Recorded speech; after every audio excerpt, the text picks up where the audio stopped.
coba bisa disampaikan kembali apa yang mau diutarakan tadi Bang, silakan Bang. Ya, ketika kondisi dunia sedang mengalami kelangkaan pangan, maka otomatis harga-harga pun juga ikut ya di sisi hilir itu naik. Tetapi yang selama ini belum pernah dituntaskan oleh pemerintah adalah ada struktur oligopolis ya. Jadi ketika industri itu dikuasai oleh beberapa pemain-pemain yang dia menguasai barang sehingga dia ikut mengandalkan harga gitu. Jadi kita sadar bahwa harga tengah meningkat karena masalah global. Tetapi ketika di dalam negeri juga tidak bisa dikendalikan oleh kebijakan pemerintah itu, maka justru ini masalah yang bisa mengarah ke adanya kelangkaan pangan secara lebih parah lagi gitu. Jadi ini kita akui bahwa ini fakta, ini global case gitu ya, bukan national case, tapi juga kemudian kita bisa mengendalikan dari sisi kebijakan pemerintah yang lebih strict lagi di situ. Nah, sehingga biasanya itu para importer itu gitu ya, itu cenderung memang dikuasai oleh beberapa kelompok tertentu saja yang mereka mengendalikan harga gitu. Baik, saya ke Bang Amin.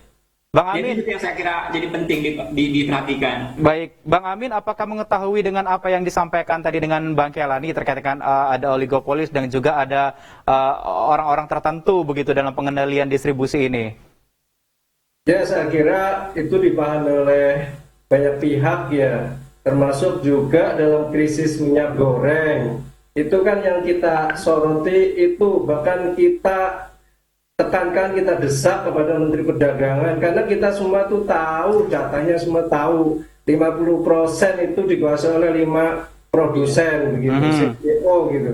Itu kan yang dikatakan Mas Ahmad Kelani tadi, sistem oligopoli yang mereka akhirnya mengendalikan stok dan juga mengendalikan harga begitu. Dan ini kan permasalahan ini sebetulnya diketahui semua oleh pemerintah dari hulu sampai hilirnya, di mana produsennya, di mana distribusinya, pabrik-pabriknya, itu mereka semua ngerti, tapi kenapa ini tidak dibereskan?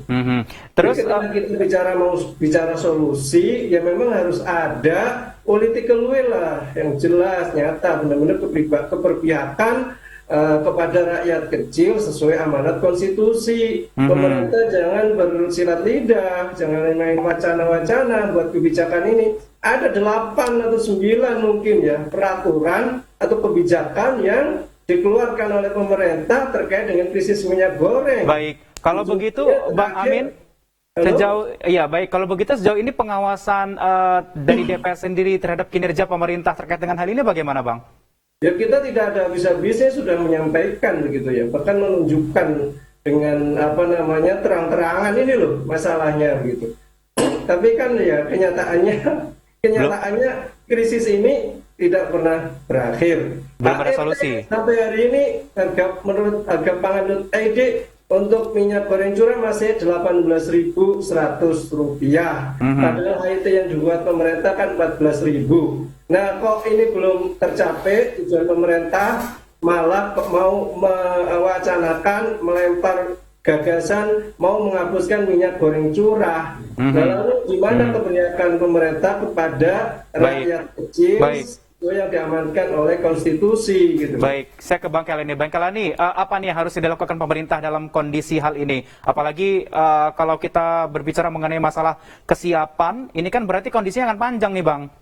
Ya, jadi dari sisi usaha sebenarnya ya itu DPR itu memang bisa lebih galak lagi gitu ya sebagai institusi pengawas dari kebijakan pemerintah. Jadi mungkin langkah-langkah DPR misalnya melalui Pak Amin sudah dilakukan dengan cukup banyak, tapi mungkin kalau tidak ada efeknya maka saya kira perlu diperkuat lagi, karena pengawasan itu kan selama ini hanya dikuasai oleh KPPU saja, lalu melibatkan beberapa pihak seperti kepolisian dan kejaksaan. Jadi itu yang pertama. Jadi saya kira DPR punya peran strategis untuk memperkuat pengawasan dan kebijakan pemerintah yang cenderung meringankan beban publik melalui isu-isu kenaikan pangan. Nah, yang kedua, saya kira pemerintah selama ini kan selalu mengulang-ulang isu yang sama gitu ya. Kalau ada masalah kenaikan pangan, panik terjadi. Jadi pemerintah selalu ada hal baik seperti KPPU, baik sebagainya. Nah, baik, terima kasih. Saya kira perlu ya baik, masalah Iya, terima kasih Bang Amin. Meskipun kondisinya ataupun suara Anda masih tersendat, tapi saya sudah menangkap kondisinya bahwa memang mudah-mudahan dengan apa yang disampaikan oleh Pak Jokowi ini, kita semua bisa bersiap ataupun pihak DPR juga bisa membantu untuk mengawal proses agar kondisi harga pangan ini makin stabil di Indonesia, di tanah air tentunya begitu ya. Terima kasih sudah bergabung bersama saya. Ada Bang Amin Aka, anggota Komisi 6 DPR RI, dan juga Bang Ahmad Kelani, pengamat persaingan usaha. Selamat malam Bapak-Bapak.